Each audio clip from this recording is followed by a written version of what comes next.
Do you know what I love about Football Manager is that we could all have the same save, manage the same team, but do things entirely differently. And that, ladies and gentlemen, is the point of today's video. 2 managers, 1 club. How will each manager get on compared to the other? Without being too cocky, I think I'll do quite well, to be honest. Hello ladies and gentlemen, how you doing? My name of course is Breezy. Welcome back to the channel. Now before we get into things today, I'm going to ask you a quick favour. If you haven't already, please subscribe to the channel and leave a like on this video as well whilst you're down there. Now I mentioned previously that I was going to be taking on another manager in today's video, and that manager, ladies and gentlemen, is my good friend, Sweet Left Foot. Now in this video we are both going to be taking control of Arsenal, making our own signings, setting up our own tactics. At the end of the season we are going to go through and compare how we both got on and rate each other's seasons and ultimately decide who is the better manager. So without further ado, let's jump into it and see how we both got on. So I am here with Sweet Left Foot, of course, or Mike, as he's better known around these parts. Mike, how are you today? I'm looking forward to this, Breezy. I'm really excited. I'm laughing just because we've both, I think, gone about this very differently. We've started at the start of the coming season. So the 21-22 season is done. We have the option to go for players that Arsenal have signed in real life, or we can go our own direction, you know, and do things our way. So let's see how we've both done in the transfer window. Mike, we'll start with you, since you're the guest today. First thing I want to know is, because I imagine it's the same answer as me, what was your starting budget? I had about 15 million. Right, yeah, I had the same. That was a problem. Annoyingly, 250 million in the bank balance, but the Cronkies are, you know, Yep. tight, apparently, for some reason. So I can think of stronger words, but we'll go into it. First of all, let's touch on the outs. Let's talk about, we don't have to go into too much detail. Let's talk about what players you decided to let go of Arsenal going into this season. Nicolas Pepe went to Dinamo Moscow for 20 million. I don't think I paid any of his wages either, so that was handy. Hector Bellerin had a year left on his deal. He went to Fiorentina for 18. Pablo Mari, Guendouzi, Mavropanos came back off loan, so I didn't really need them, so I let them go as well. Nuno Tavares, I didn't really want to keep him around long term, so he went to Leverkusen. And Bernd Leno, who had his contract expiring next year, only got 3 million for him from CSKA Moscow, but thought, get everyone out that is either very replaceable or just not going to come anywhere near the first team. That's very interesting, because I can tell you already, I'll quickly do my outs as well, because I've noticed there are a few players that have gone to the same club, but for different fees. So you sold Nicolas Pepe for 20 million quid. I could not get rid of him for love nor money, Mike. No one wanted him. He was on too much money. I kept offering him out. No one was bidding. So I had to loan Nicolas Pepe to Juve with a future fee in there. 70k a week of his wages they're paying. And they've got a £5 million optional future fee. It's not even mandatory, Mike. It's optional. Can I have a tick for that one? I think I've done a bit better there with Pepe. Yeah, I think that's first point on the board for you. I feel like. I also sold Hector Bellerin to Fiorentina. I only got £12.75 million from him, though. Okay. Pablo Mari also went to Real Sociedad for £11.25 million, so not too far off what you sold him for. I did sell a fullback. It wasn't Nuno Tavares, though. I sold Cedric to Shakhtar Donetsk for £10 million. And I also sold Bernd Leno to CSKA Moscow as well, but for £2.5 million. So you're somehow getting more money for your players than I was able to, which has wrangled me a little bit, I'll be honest. The most surprising out, though, that I had, and this is one that I didn't expect. So you said to me that you couldn't sell Lucas Torreira, that you couldn't get rid of him, right? I sold him for £13.5 million to Liverpool, which is what the most surprising sale, even compared to all the ins. That's the most surprising sale of the window so far. He's going to be challenging for league titles next season, Mike. That's, well, he could have been. No, he's not. He wouldn't have been, would he? All right, well, they're the outs, Mike. Let's talk about then. Who have you brought in to Arsenal for this season? Have you gone down the more realistic route, or have you decided to go your own way and bring in some players that you happen to feel? Because you're an Arsenal fan, right? So you have a bit more of an idea of what you think Arsenal would need more than I would. The first man we got in was Alexander Zinchenko. I think we paid about 21 million overall. It was like 12 million, 9 million installments. But someone that would come in to rival Kieran Tierney for a left back spot, definitely play second choice as Tavares left. And I like the fact that he's really versatile. I think if you look at his positional graph, he can play pretty much every position pretty adequately, apart from centre back and right back. But I thought for 21 million, he had his contract expiring, better than what we've got, an upgrade, and adds to the versatility as well. Fair shout. Though very good player is Zinchenko. Who else did you brought in, Mike? For a free transfer, I signed Christian Eriksen, another player that's broken the Tottenham to Arsenal, the Arsenal to Tottenham threshold. I thought for a free transfer, he's on 115 grand a week, but he's such a good player. Fits in at centre mid, centre attacking mid, a bit more depth in there as well. Really, really good international experience. And it's really hard not to love Christian Eriksen now, like forever. So I thought, why not give him a home at the Emirates? He's outrageously good in this year's game. His technicals are just ridiculous. His mentals are fantastic as well. So yeah, great pickup on a free as well, did you say? So that's unreal business, to be fair. Forget Brentford and United and back to Spurs. Just get him back to the red half in North London and it'll be Well, fine. he's staying in London and he's playing in red, so it's sort of what Brentford fans wanted this summer. So you know. So Mike, next on the list then, who have you brought into Arsenal? I couldn't not bring him in. I've signed Fabio Vieira. Do I need to explain? For obvious reasons. He's joined the club in real life. I didn't hear much of him before he joined Arsenal. With Pepe leaving, it's another option on the right-hand side as well. We've got Saka out there, but I think Vieira's a better player than Pepe. Room for him to grow. I think he's a little bit younger as well. He fits into sort of the Arsenal mould. Literally the perfect signing, considering Arsenal have got him in real life. I love that this is like a football, this is a football manager has a chance to escape into a different reality and do things your own way. And you've pretty much just gone through Arsenal I've been linked with or have actually signed in real life. You should have seen some of the players we missed out on. I tried to get Fabregas back, but he went somewhere else, so that infuriated me. Well, speaking of players who have been linked with the club in the past, you brought in a striker this summer, I believe, Mike. He wasn't my first choice because of how much I had to pay, but I signed Alexander Isak for 77 million in total. I needed a striker. He's 6'3". I know. He's very good though. I've had Isak this year on FM. He's so good. Such a good player to have. He's great. He's young. Again, I think he fits like the Arsenal attacking lineup that we've got with Saka, Martinelli, Ødegaard and Nketiah. I think he fits into that mould with like the Smith Rowe, now the Fabio Vieira. And I did try for Mbappe. Well, I tried for Ibrahimovic, went to Chelsea. I tried for Mbappe on a free. He went to Bayern Munich. It might not be Ibrahimovic, but I have got a Swede at the club. Well, if you can't get Zlatan, you might as well get Isak. It's definitely the next best option. It's an interesting window. I think you've definitely strengthened the positions that Arsenal could do with strengthening. I will say, though, I've gone with a rather different approach. Enlighten me, please, sir. Enlighten me. I also thought striker was a position that Arsenal needs to strengthen in the summer. I thought Eddie Nketiah, not quite good enough. Lacazette obviously gone. I like Martinelli, but would I start him for the whole season? Probably not. So I thought Arsenal need guaranteed goals. So I looked at the transfer list and I saw that one Duvan Zapata from Atalanta was on the transfer list for just £15 million. Hold on, I've just paid 77 million for Alexander Isak and you've got Zapata for 15. I have, and I cannot believe that he was available for that cheap. 120 grand a week wages, which I don't mind paying for, given how low his transfer fee was.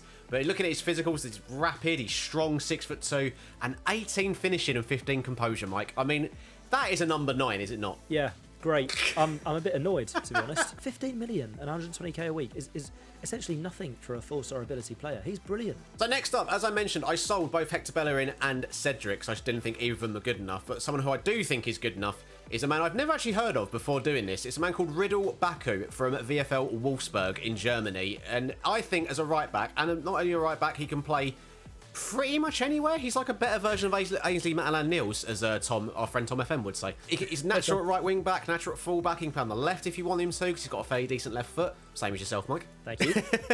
He's got some of the mental attributes that I love. 17 work rate, 16 teamwork, 16 off the ball and 16 determination. I mean, and I got him for £18.75 million. So a really good right back to rival Tomiyasu for less than 20 million quid. I like that a lot. He's the epitome of what position can you play? Yes. I like that signing a lot. I think you've one up me there with a better backup right back. Right, centre-back is another area where I thought actually we could do a little bit of strength for him. Obviously, we've got William Saliba back this season. I like Ben White. I like Gabriel. I don't really like Rob Holding, and I didn't like Pablo Mari. So, I also, whilst looking on the transfer list and finding Zapata, I noticed another name on the transfer list, and that was Kagla Soyuncu from Leicester City. And I was able to get him in, Mike, for starting fee of 17.5 million, potentially rising to 18.5 million. So, Soyuncu is here. Premier League proven centre-back for less than 20 million. I feel like you're just trying to annoy me now with the way you're setting these up.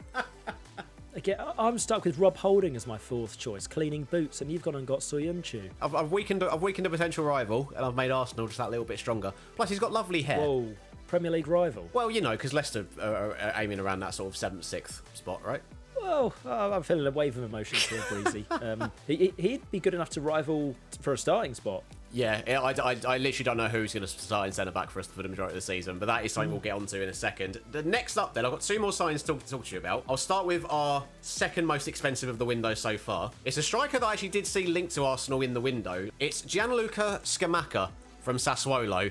Now, I cannot believe how good this man is for 23, right? I mean, not the quickest player in the world, only 11 pace and acceleration, but he's 6'5", 15 for heading, 16 for finishing. But I think as a squad player, who can play either as a pressing forward, a complete forward, or maybe even a target forward, it's a good plan B to have, but maybe a bit, a more clinical Olivier Giroud to have in the squad, if you will. Like you said, a better version of Giroud. What he lacks for in pace and acceleration, I think he makes up for in the rest of his game. And like you said, as a squad player, I don't think you can find a better second choice to come in if Zapata isn't performing, and pop Scamacca in and see how he does. Final sign-in. Now, this one is largely dependent on what sort of tactic I'm going into this season playing. When you think of Arsenal, you think of French sort of flair, tricky players, right? Your Henrys, your Perez's, your Vieiras, all that. So I brought in, with that in mind, from RB Leipzig for £45 million, Christopher Nkunku. If this happened in real life, I'd be delighted. He is brilliant. Like you said, you've got similar players, but it's hard to pass on someone that young and that good, right? He's so well-rounded as well. Like, if most of his attributes are sort of between 13 and 14 or even 14 and 15 in the key areas you want him in. I could even stick him up front if I had like an injury crisis and I needed like a good, quick striker to play up there. And Nkunku could do that job, or I could play him a little bit deeper and sort of dictate play and pull those strings from a little bit deeper next to someone like a Xhaka or someone like that. This sort of player, when you look at their attributes, nothing really jumps out at you because there's not many. Well, I think there's just one that's 16 or above. That position graph is lovely. If you get an injury crisis, like you said, he can slot in anywhere. Mr. Versatile. He's what Fabio Vieira is to me and Nkunku is to you, but maybe a little bit better. Oh, a little bit better. I'll take that. I'll absolutely take that. Okay, so Mike, let's talk through how you're going to be setting up going into next season. I'm looking here and I'm seeing something, but why don't you try and talk me through it? Essentially, it's a flat back four, which I think will keep us quite tight. We played a back four last season. I think Gabriel and what would be Ben White, he's injured in pre-season, so at the moment it's Saliba, a really good partnership, and you've got really good fullbacks in Tierney and Tomiyasu. Going forward, I kind of looked at it as a 4-2-3-1, but just slightly offset. So Eriksen's slightly to the left and Partey's just dropped back a little bit. On defence, he's just going to sit in there and be sort of like the anchor, but with a bit of playmaking as well. Ødegaard in the midfield, just giving him free range of the park. I feel like he's got the passing ability to take it from the people behind him and move the ball forward to a front three of Martinelli and Saka on both wings, which I don't know how you could drop any of them. Alexander Isak up front on his own, leading the line, who's hopefully going to get a lot of support from Ødegaard, who's going to be pushing on, and the three in behind him. So it's kind of like a 4-2-3-1, kind of like a 4-3-3, just with a few players moved around just to create some more space and cause chaos and havoc, which we love at Arsenal. We're so used to that. Now, in terms of what I've gone for, Mike, I've created a tactic that is essentially, and I've watched some Tifo videos on this, so I've taken this very seriously. I have essentially tried, Mike, to recreate the Arsenal Invincibles tactic. I knew it. Just when you said that, I thought there's a 4-4-2 coming in. So, as you can see, I've gone with Baku over Tomiyasu, just because I think, given what we spoke about earlier, I think Baku is better suited to this style of play rather than Tomiyasu, but obviously Tomiyasu is a very good backup to have. But instead of going for wing-backs, I've gone with both full-backs on attack, because whilst they'll still get forward and try and put crosses in, they'll also have that defensive responsibility more so than I feel like a wing-back would. Gabriel and Soyuncu, I think, are a really good partnership, but they can really be sort of interchanged with Ben White or Saliba. I've gone with Thomas Partey and Christopher Nkunku as a midfield too. Partey being the more defensive midfielder, and Nkunku sort of as a Mazzala covering the space that Emile Smith-Rowe is going to leave by playing as an inverted winger on the left-hand side, and obviously we got the star boy Bukayo Saka out on the right-hand side. But up front, for me, is where it basically gets interesting. Zapata and Ødegaard, basically, even though Ødegaard's not a natural striker or a deep line forward, I think he'd be perfect for that Dennis Bergkamp role. If you had the option, you could always drop him back as a cam as well. I think Bergkamp often played in behind, I think at the time, Henry, so you've got that option. I love it. I love the Invincibles. It's as close as you're going to get, I think, in terms of the player roles. So hopefully, we're competing, right? I was going to say, hopefully you replicate that, but because I want to do better than you, hopefully you have a good season, not as good as me, and you don't replicate the Invincibles, because that would be pretty perfect. If I manage to, I've won, essentially. But let's... Yeah, that's it, yeah. But let's find out then, ladies and gentlemen, how both me and Mike get on in this season as Arsenal manager, and compare where we finish in the league table, and if we have won any trophies, what trophies we have won. Let's best of luck to you, Mike. You too, Breezy, you too. So, ladies and gentlemen, we are at the end of the 22-23 season, and Mike, again, as you are the guest, we will go through your season first. So, your league campaign, where did you finish in the table? Arsenal fans are used to this. We missed out on top 4. No! We finished 5th on 68 points. We won 19, drew 11. We only lost 8, which I don't think was too bad, but just too many draws in there cost us in getting top 4. When you look at the teams above me as well, they've all won at least 23 games, so that's why we didn't get in the Champions League. Did any of your new signings have a good impact on the season? Like, did Isak bag a load of goals in? Was Eriksen any good? Like, how did your new signings get on? So Alexander Isak got 21 goals in the league this season. He was the third top goal scorer behind Salah and Raul Jimenez. So he had a really, really good year. Maybe that money was worth it. I think the decision to play Eriksen in behind Isak with Martinelli and Saka either side rather than Ødegaard had a really good impact as well. He got the highest average rating for us in the league with a 7.32 and he got 13 assists. So he's had a really, really good year as well. So 2 signings at the top end of the pitch that I knew were going to be starting pretty much 90% of the games have both done really well for us. In terms of, and this is one thing I'm interested in, so obviously you finished outside the top 4 places, but we all know Arsenal have another possible route into the Champions League for next season. How did you get on in the Europa League, Mike? We won it! Yes! We won the Europa League. We beat Napoli in the final in extra time. Alexander Isak scored 11 goals in this competition. Immobile got 18, but it doesn't matter because they didn't win it. We won the Europa League. The journey was really good as well. The group was a little bit iffy at times, but we got through some really difficult ties and eventually got hands on some European silverware. So technically, we are in the Champions League. Oh, dearie me. Do you know what the best thing about this is? Looking at the league table. Manchester City finished... I don't know if you spotted this. Manchester City finished 4th. They've not got Champions League for next season. Yep.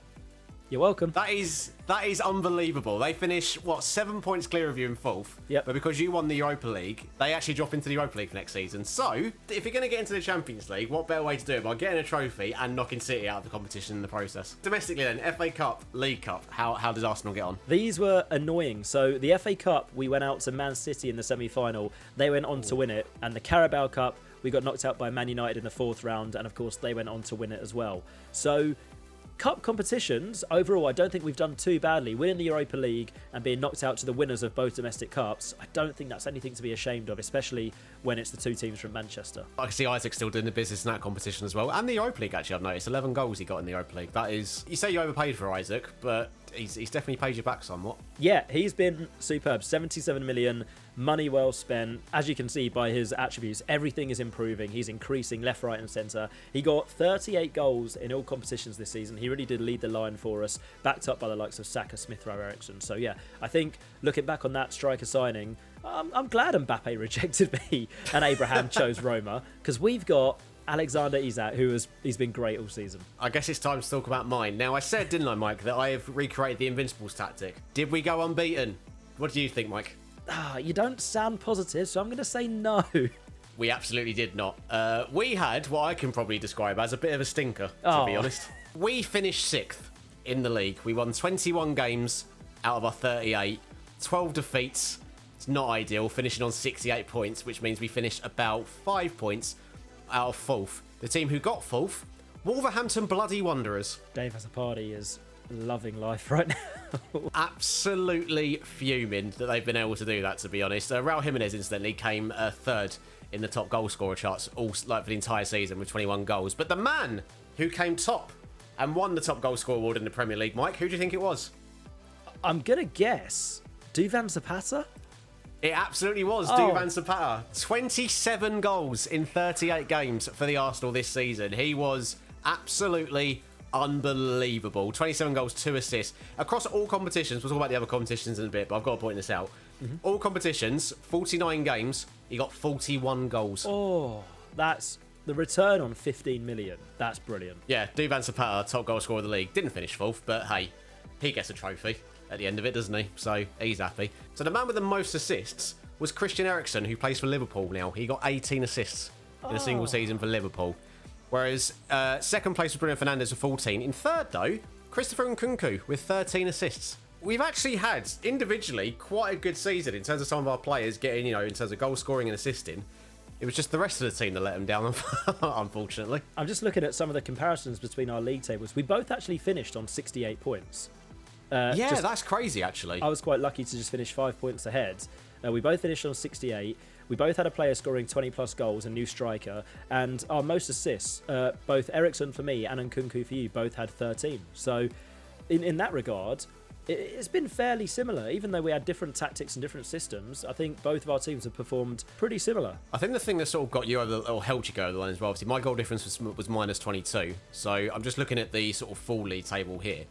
I scored 77 goals in the season, but conceded 55. What was? Because I know your goal difference was like 35, 38, something like that. How many goals did you score and concede? So we scored 72, we conceded 40. Right, I can see where the problem is here.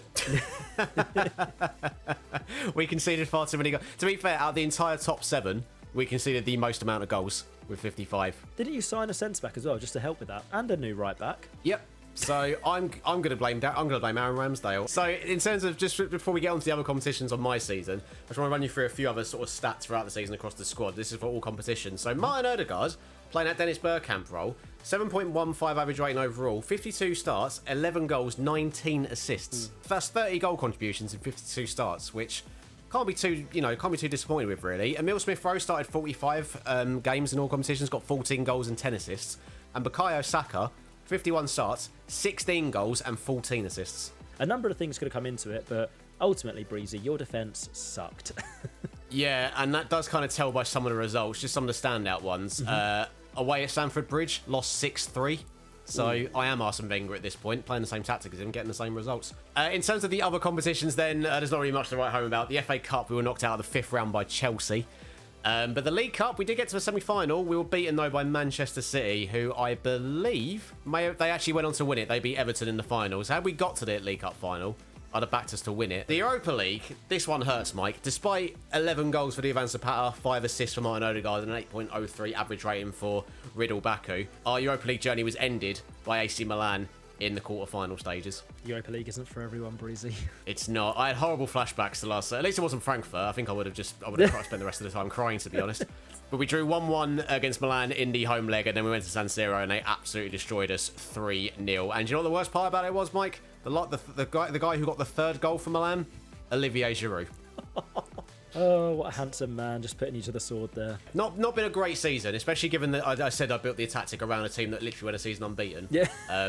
Lost 12 games, so it's not been fantastic. I think it's safe to say, Mike, definitely in terms of like how the season has gone with the league and the cups and everything, I think you have definitely won this challenge overall. I think opinions can differ on who had the better transfer window, but ultimately the players you bought did the business on the pitch for you, and you finished one place above me in the table. You've won the Europa League, got further in the FA Cup than I did.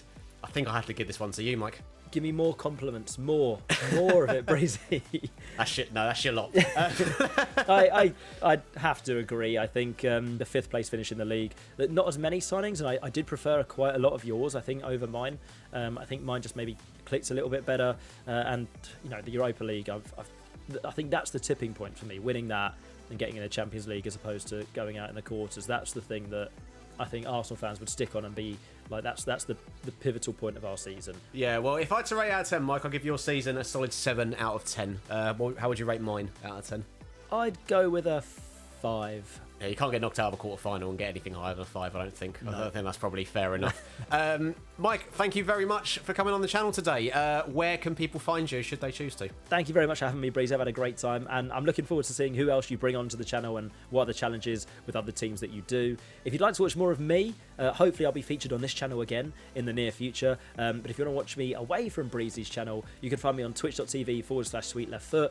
And if you type in Sweet Left Foot on YouTube, my channel will pop up there as well. Fantastic. And ladies and gentlemen, of course, if you haven't already, please make sure you are subscribed to the channel and subscribe to Mike as well whilst you're doing that, and drop a like on this video and get in the comment section and let us know how do you think both of our seasons went. I'm sure it's going to be mostly positive towards Mike and mostly negative towards mine, but that's okay. It's to be expected after a season like that. Mike, thank you very much. And ladies and gents, we will see you in another video very, very soon. Say bye, Mike. Goodbye all.